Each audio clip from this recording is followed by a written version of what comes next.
Sa latest update ng PBB Gen 11 ay nagkaroon ng pagkakataong magharap ang mga nanay ni Fiang at Jazz na sina Mami Marilyn at Mami Myrna. At sa kanilang pag-uusap ay naging topic ng dalawa ang hindi pagkakaunawaan ng kanilang mga anak sa loob ng bahay ni Kuya.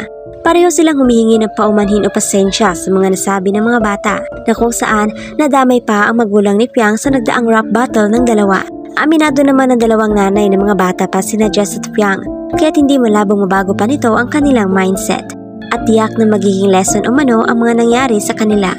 At sa kabilang banda ay muli ring nagharap ang dalawang housemates na sina Fiang at Jazz upang hayagang sabihin kung ano ang inahangaan nila sa isa't isa. At ang una nagsalita ay ang ate na si Jazz na kung saan sinabi ng dalagan ang hinahangaan umano niya kay Fiang ay ang pagiging matatag nito at ang pagiging straightforward nito magsalita sa lahat ng bagay na siyang dahilan upang ma-realize din ni Jazz kung gaano na kalaki ang naging improvement ni Fiang sa journey nito sa loob ng bahay ni Kuya magmula nung makilala niya ito hanggang sa kasalukuyan. Dagdag pa ni Jazz ay hanga rin siya sa tibay ni Fiang at sa pagmamahal na binibigay nito sa kanila.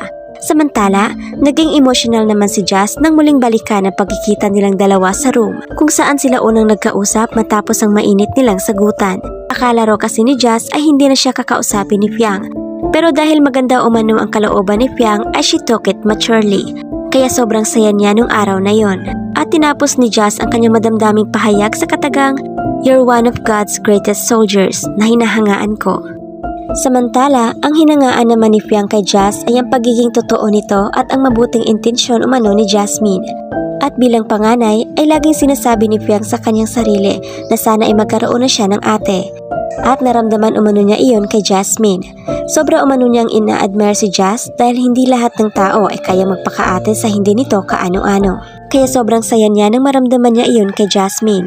Plus bilib din umano siya tuwing magsasalita si Jazz at inamin niya rin kay Kuya kung gaano niya kagusto ang mga lumalabas sa bibig ni Jasmine. At muli ay tinapos ni Fiang ang madamdaming pahayag sa salitang, "I think I found my ate na."